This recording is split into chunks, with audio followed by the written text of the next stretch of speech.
चले बेटा, देखिए बेटा, इसके अंदर एक ट्रिकी क्वेश्चन है, एक टेक्निकल जैसे है ना कहा जाता है कि इसके अंदर कहा गया है कि लिस्ट ऑफ रियल्स नंबर बताने, ऐसे बताने के बिटवीन किसके 1 और 2 के दरमियान के रियल्स नंबर फाइंड आउट करने।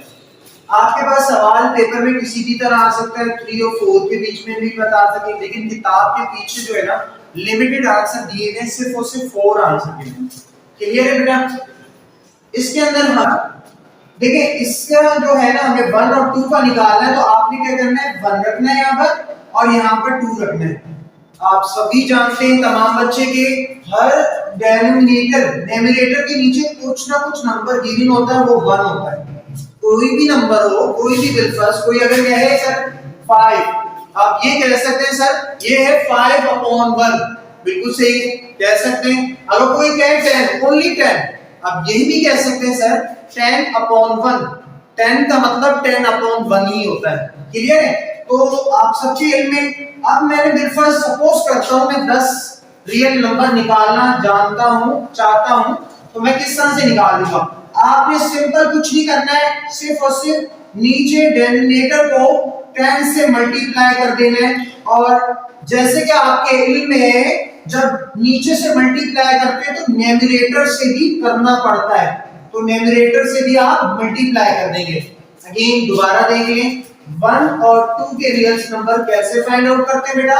1 और 2 उसको 10 से, मैंने मिसाल के तौर पे मैं चाह रहा हूं कि 10 रियल नंबर निकाल लो, तो आपने नीचे डिनोमिनेटर से 10 से मल्टीप्लाई कर दिया और न्यूमरेटर से भी बिल्कुल मल्टीप्लाई कर दिया। इस तरह से देखें, ये हो गया 1 10 10 एंड 1 10 10, ये आपके पास एक पोजीशन आ गई।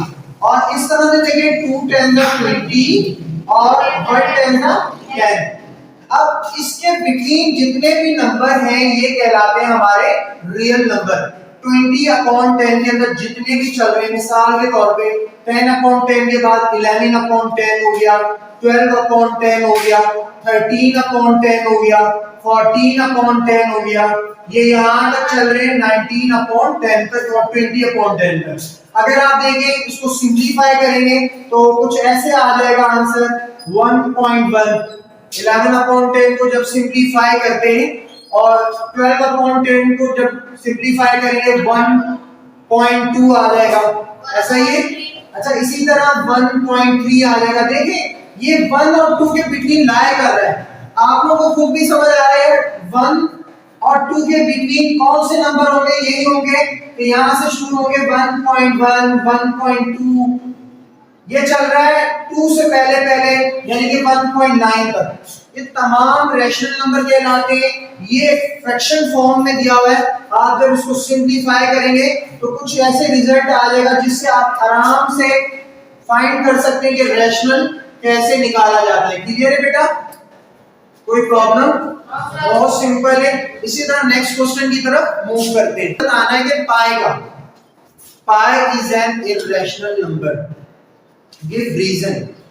जैसे कि आपके इल्म में बेटा पाई का क्या रीजन होगा कि वो इज एन इर्रेशनल नंबर है, क्योंकि आप इसकी जगह ये लिख सकते हैं because non recurring and non recurring number और नॉन टर्मिनेटिंग वैल्यू। तो बेटा आपके इल्म है पाई का कुछ आंसर यूं आता है 3.142, इस तरह से कुछ, यानी कि कंटिन्यू चलता है। और आप लोगों ने बातें पढ़ी थी कि जब नॉन टर्मिनेटिंग में सिचुएशन देखते हैं, ये नॉन टर्मिनेट कहती है। कंडीशन कौन सी टर्मिनेट होती है? जो एग्जैक्टली कट रहा हो, जिसका आंसर एग्जैक्ट आ रहा हो 3.4। ये देखिए डॉट के साथ बता रहा है कि मैं नॉन टर्मिनेट हूं, यानी कि कंटीन्यूअस। कंटीन्यूअस में दो सिचुएशन मैंने बताई थी कि देखेंगे अगर कंटीन्यूअस में रिकरिंग है, डेसिमल के बाद अगर वो नंबर सेम रिपीट हो रहा है तो वो सिचुएशन रैशनल कहलाती है। लेकिन हम देखते हैं डेसिमल के बाद सेम नंबर सेम नहीं है तो वो नॉन रिकरिंग कहलाती है। और जो नॉन टर्मिनेट में नॉन रिकरिंग पोजीशन है वो कहलाती है इररेशनल। तो आप तो सिंपल सा एक इसके अंदर रीजन लिखेंगे, पाई is N irrational number because it is an non-terminating and non-recurring. Clear है स्टूडेंट्स? इसी तरह नेक्स्ट पार्ट की तरफ देखते हैं, करेक्ट स्टेटमेंट। कुछ स्टेटमेंट हमारे पास गिवन है, सही, उन्हें आपने बताना है कि सही और गलत में डिसीजन लेना है।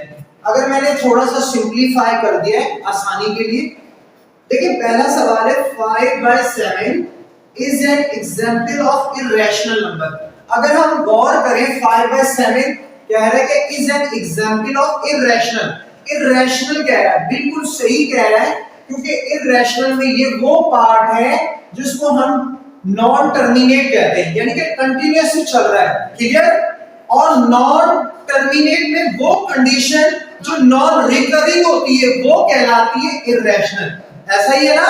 तो इट मीन के ये बिल्कुल सही बात है स्टेटमेंट में कि 5/7 is an irrational number, clear.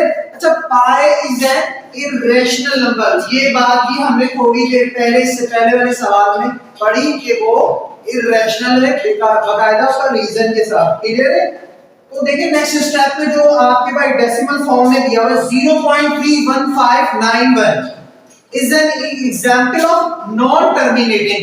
बिल्कुल सही बात है भाई, ये नॉन टर्मिनेट ही हो रहा है, टर्मिनेट नहीं है। अच्छा, सेकंड बात इसके अंदर कह रहा है कि नॉन रिकरिंग डेसिमल पार्ट, बिल्कुल ठीक है, नॉन रिकरिंग है, रिकरिंग नहीं है, क्लियर। देखिए रिकरिंग होता तो बिल्कुल इसका डेसिमल के बाद वाला जो पार्ट होता, हिस्सा होता, वो सेम एक पैटर्न बना रहा होता। यहाँ कोई पैटर्न नहीं बन रहा, इट मीन कि बिल्कुल राइट स्टेटमेंट है, जो कुछ भी लिखा हुआ स्टेटमेंट बिल्कुल क्लियर है, क्लियर बात। अच्छा, नंबर 4 में देखें, एक वैल्यू दे रहा है 0.123, कहता है कि is an example of recurring decimal fraction, is an example of recurring. क्या ये रिकरिंग है? No, it is not recurring decimal. Recurring वो होता है कि डेसिमल के बाद बिल्कुल पैटर्न जिसका सेम हो, तो ये स्टेटमेंट गलत है। अगर होता ना 1 2 1 2 1 2 तो वहां देखते हैं, और नॉन टर्मिनेटिंग में होता है, क्लियर है।